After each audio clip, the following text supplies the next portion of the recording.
Imagine a city surrounded on all sides, where the streets, once bustling, are now silent and empty. This was Samaria, the capital of the Kingdom of Israel, under siege by Ben-Hadad, king of Syria. The siege had dragged on for endless days, and hope seemed to fade along with the dwindling food supplies. Within the walls, people began to lose their strength, and each day became a battle for survival. Amid this desolate scene lived the prophet Elisha, a man of deep faith who continued to preach trust in the God of Israel, even when everything around seemed lost. Many, however, had already lost any expectation of rescue. The scarcity was so severe that even a donkey's head, something unimaginable as food, was now sold at an exorbitant price. In the marketplace, desperation was visible on every face, and the empty shelves reminded everyone of the cruel burden brought by the siege. In this dark context, two mothers, consumed by hunger and fear, made an unimaginable decision.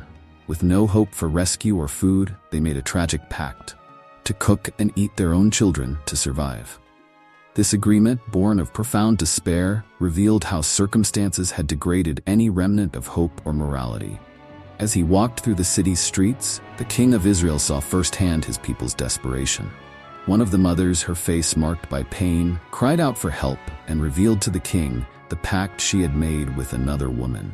She recounted that after sacrificing her own child, the other woman refused to fulfill her part of the agreement.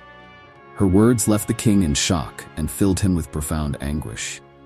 In response, the king tore his garments, a gesture of mourning and despair, and proclaimed his anger directed at the prophet Elisha, believing that the God of Israel had abandoned them. The decision of these mothers, along with the king's fury, illustrated the devastating impact that the loss of hope had brought upon Samaria.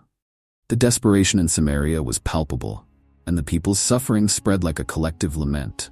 The king of Israel, deeply shaken by his encounter with the mother who cried out for justice, decided to confront Elisha, the prophet who always preached about God's help.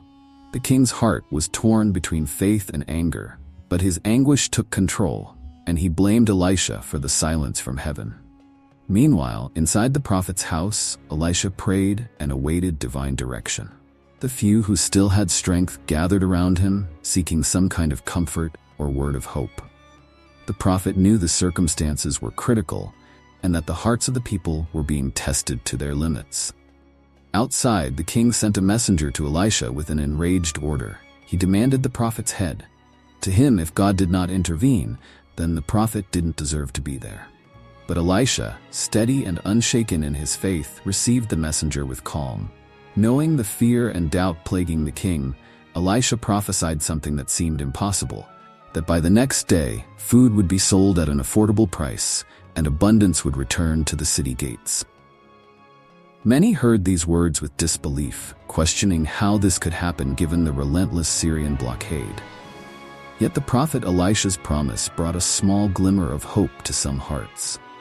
Among them was the king's guard, who, despite the prophecy, scoffed and doubted Elisha's words, murmuring that even if the windows of heaven were opened, this could not happen. Elisha then looked at the man and made a prophecy about him. The guard would see the abundance with his own eyes, but he would not partake of it. The tension grew as the prophet's words spread throughout the city. On every corner, people debated, could Elisha really be telling the truth? Or was this just empty hope, something unattainable? The city was divided between those who still believed and those who, disillusioned, laughed at the promise. The hours that followed would be crucial for everyone in Samaria, and the weight of Elisha's words hung over every heart. That night, as the silence of despair enveloped Samaria, 4 lepers stood at the city's entrance. They lived on the fringes, excluded by their disease, and hunger gnawed at them just as much as it did the rest of the city. Looking toward the Syrian siege, they contemplated a decision that would change everyone's fate. "Why should we sit here waiting to die?" one of them asked. "If we go into the city, we'll die of hunger, and if we stay here, we'll die as well. Let's go to the Syrian camp. If they spare us, we'll live, but if they kill us, at least our fate will be decided." With cautious steps, the 4 lepers walked toward the enemy camp. The darkness of the night was thick and silence filled the air. But as they approached, they noticed something unusual. the Syrian camp was completely empty.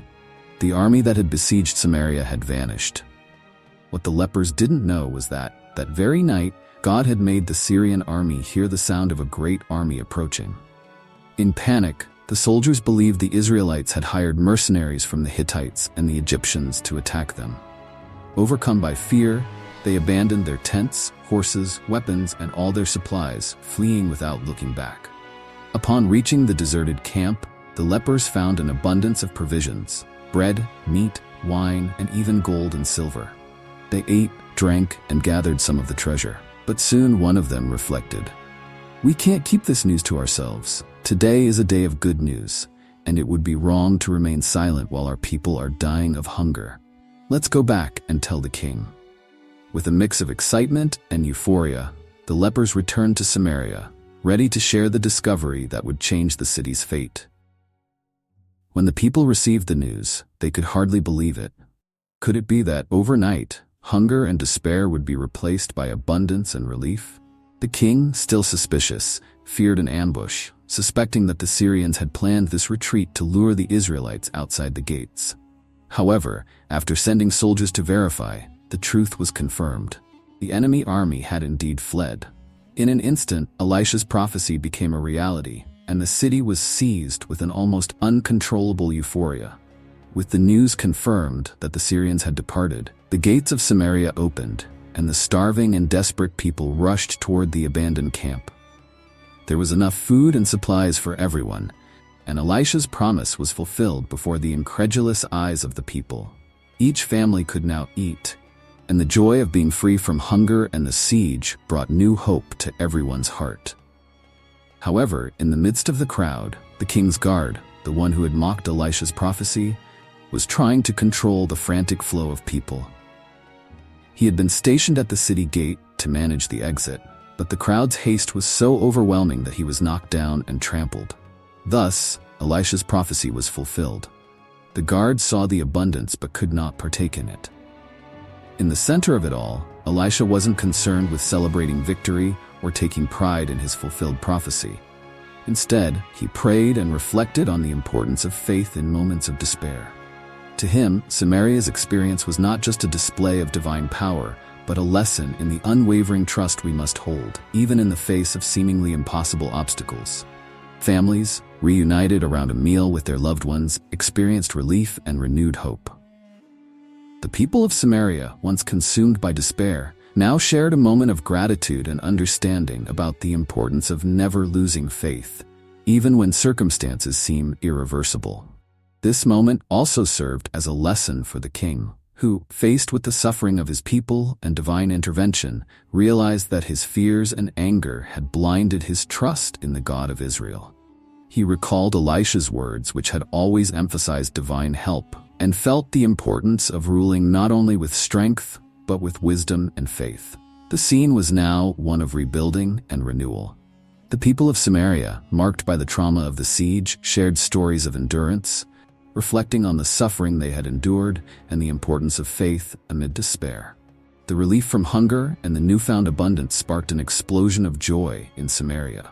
Families that once hid away, weak and hopeless, now gathered in gratitude and relief. Each deserted Syrian tent was like a found treasure, filled with food, gold, and supplies. Elisha's promise was visible to all, and the city transformed into a place of renewed hope. Yet the atmosphere of joy contrasted with a deeper struggle within the heart of the king. He walked through the streets observing the people, but his mind was occupied with Elisha's words. He recalled how, in his despair, he had blamed the prophet and even doubted divine protection. That doubt, which had guided him for so long, now led him to reflect on the cost of losing faith in the God of Israel. In a decisive encounter, the king went to Elisha. The tension between them was evident, for, to the king, this moment symbolized both a defeat of his pride and a surrender of his self-sufficiency. With his gaze fixed on the prophet, he expressed his bewilderment. How can a God allow such suffering, only to rescue us amid the impossible? Elisha, with his usual calm, explained to the king that, at times, suffering was a way for God to purify and strengthen the hearts of his people. He reminded the king that in the darkest moments, true faith is tested, and the people of Israel needed to learn that God would not abandon them, even when he seemed absent. The lesson for the king and all of Samaria was clear. Trust in God must be unshakable, especially in the moments of greatest despair. Elisha's words pierced the king's heart, and he finally understood that, despite his power, he was merely a servant before the divine plan. Samaria, renewed and saved from hunger, now witnessed its king kneeling alongside his people in an act of humility and redemption. With the siege overcome and abundance finally restored, Samaria entered a time of rebuilding and gratitude. People walked the streets, sharing what they had and helping their neighbors to rise again. The pain from weeks of hunger ran deep, but the renewed faith in their hearts kept them united, like a family surviving a terrible storm. The humility of the king, who had once placed his trust in his own strength, inspired everyone.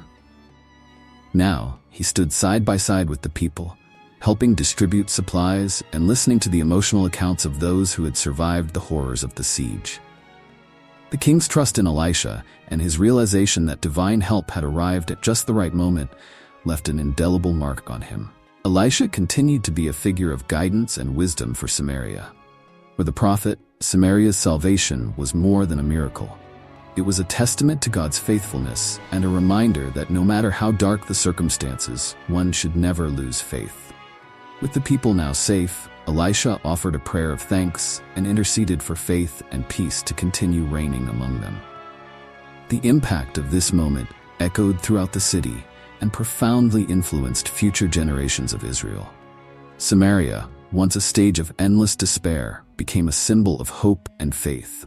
People would share this story with their children and grandchildren, reminding everyone that true strength comes from unwavering faith. And if you also believe in the power of faith and the strength of hope, leave your comment below. I'd love to know where you're watching from and what this story represents to you. Don't forget to subscribe to the channel, like the video, and share it so that more people can hear this inspiring story of triumph and redemption. May God bless your life and give you the strength to face any challenge. See you next time.